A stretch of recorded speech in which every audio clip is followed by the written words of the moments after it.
buenas noches. Yo soy Stephanie Onaro y como siempre me da un gusto saludarlos y darles la bienvenida en El Mundo en 12 minutos. Vamos a estar hablando de las medidas populares que los líderes del mundo están tomando para intercambiar por la poca popularidad que tienen, por cómo se están desempeñando en sus países.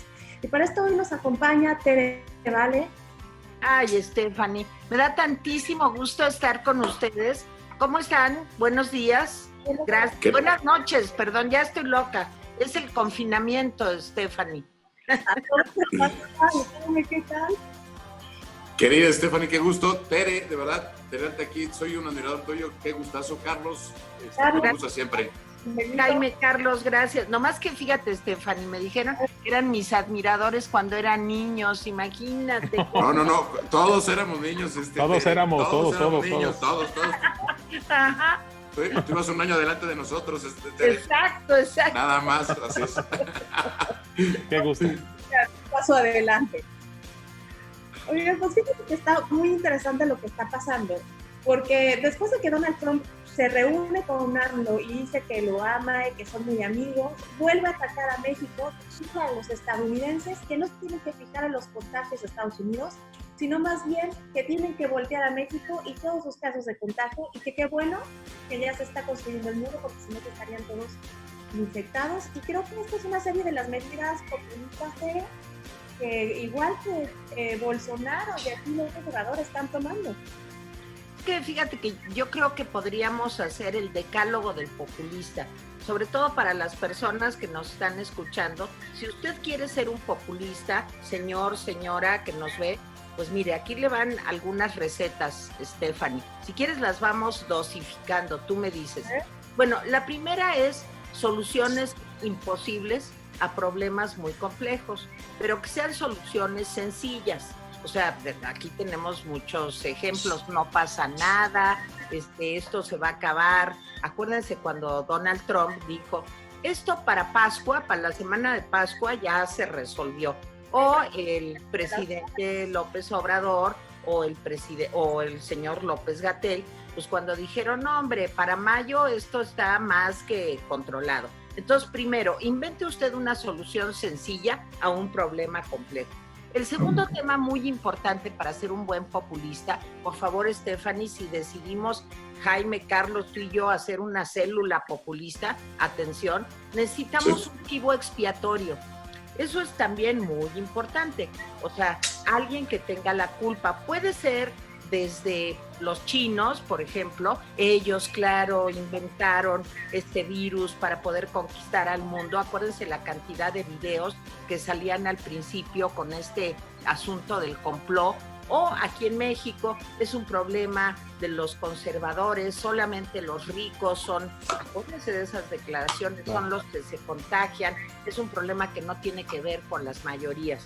Otro tema importante, hay que ser autoritarios. Eso es la marca de la casa de todos los populistas.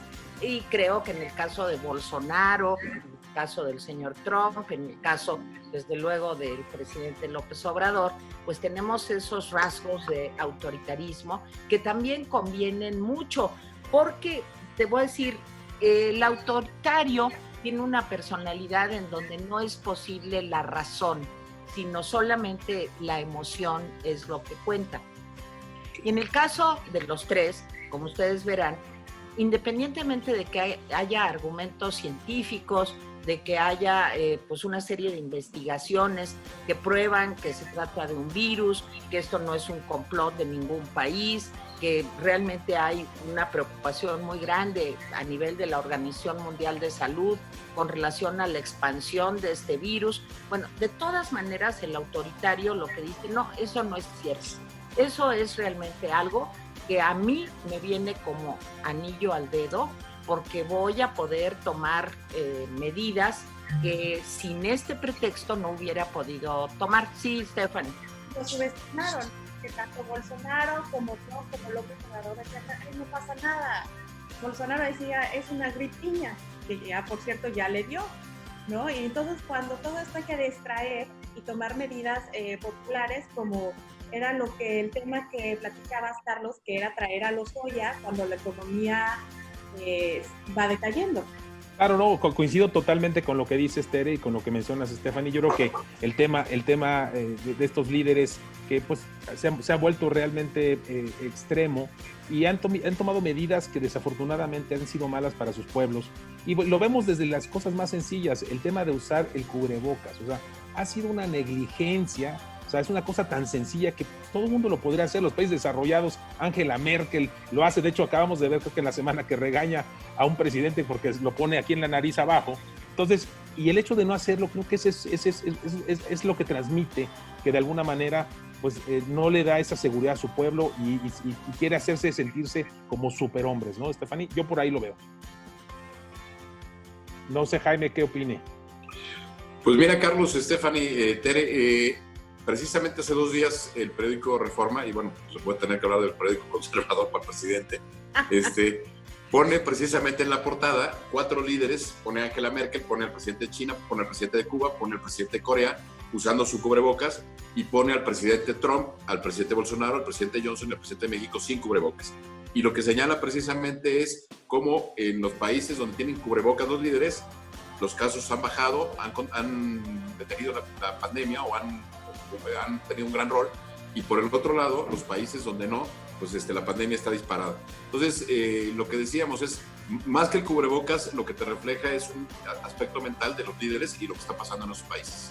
Y sobre todo por cuestiones de inversión. A ver, si tú sales con un cubrebocas, pues quiere decir que estás aceptando que hay un riesgo. Y eso pues va a decir que tu capital no es estable y te van a llegar menos inversiones. En cambio, si sales sin cubrebocas, tú vas a enviar un mensaje de que según tú todo está bien, y puede ser una negación de la realidad bastante costosa. Tanto así que Brasil está ya por quitarle a Estados Unidos el liderazgo en contáctate y muertes. Ya va para allá, creo que muy pronto lo va a alcanzar. Y ya está ahí tumbas clandestinas, ¿no? Porque ya no saben qué hacer con los muertos. Pero aquí lo que hay que ver es todas estas medidas populares para distraer la atención. Creo que aquí no es casualidad que cuando todo esto está ocurriendo hayan extraditado a Emilio Lozoya y todo lo que va a pasar, porque solamente en México y en Venezuela no se habían tenido repercusiones del caso de Odebrecht. Bueno, quiero decir que el presidente López Obrador se ha especializado en siempre tender cortinas de humo a modo. Nada más que yo aquí sí tengo una perspectiva un poco distinta en este sentido. La llegada de Lozoya, desde luego que es un atractivo para la 4T muy importante, mediáticamente hablando, pues ha llamado mucho la atención, pero yo creo que se va a ir dosificando con cuentagotas la información que salga. Desde luego no se ha seguido el debido proceso, no se ha presentado ante las autoridades, ministerios públicos, o sea, nada de eso. Se va a ir dosificando hasta que estemos muy cerquita de las elecciones del año entrante. Cuando sea junio de 2021, en ese momento, por ahí en mayo, es donde se van a dar a conocer los resultados más llamativos y asombrosos, porque simplemente es una herramienta para poder conseguir más votos el 2021. No vamos a saber la verdad, porque yo digo que si hay culpables, que se descubra, que se muestre, que se pruebe y que se castigue, pero eso no va a pasar, Stephanie.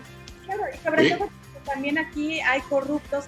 ¿Qué pasa con las casas de Sandoval y Ackerman? ¿No? ¿Qué pasa con los contratos al hijo de Bartlett? Hay muchos desvíos de fondos de Jacob Polensky, ¿no? Hay cosas que también se tiene que aclarar. El presente no puede quedar impune, y sobre todo en el 21 lo que él quiere es ganar la mayoría en la Cámara de Diputados para que su referéndum pueda pasar sin ningún problema, y esto va a tener otras implicaciones, Carlos. Sí, Stephanie, yo coincido mucho con lo que dice Tere. Estas son herramientas políticas, son herramientas electorales, y lo estamos viendo en el mismo caso del tema de Trump. Trump ya dice de lo que decíamos al principio, Stephanie, que mencionabas, que gracias a que ha construido casi la mayoría del muro, no se ha podido contagiar más Estados Unidos de los contagios mexicanos. O sea, es el primer impacto que le da a López Obrador después de su visita a Washington, y creo que pues habla muy mal, ¿no? Y son herramientas electorales totalmente. Claro, y Jaime, esto tiene obviamente un impacto político mayor.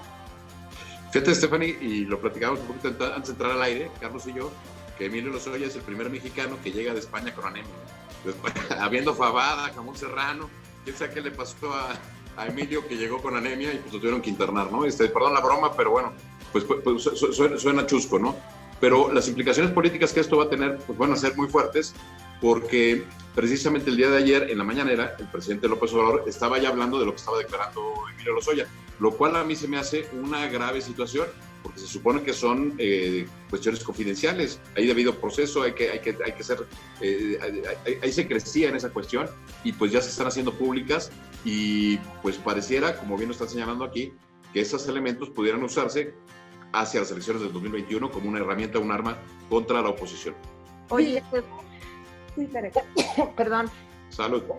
ya me dio el Salud. estornudo. No, yo quiero decir, si ustedes se fijan, las diferencias que hay tan grandes entre el manejo del caso de Rosario Robles, que tiene 1 año, aunque el delito por el que está acusada no es lavado de dinero, ni simplemente es que ella no avisó a su superior de lo que estaba pasando. Sin embargo, tiene 1 año adentro, en una medida totalmente injusta, Sí. y que no se apega al marco legal. Sin embargo, Lozoya llega y después de comer chorizo y fabada, pues se va directamente a uno de los hospitales más caros de México.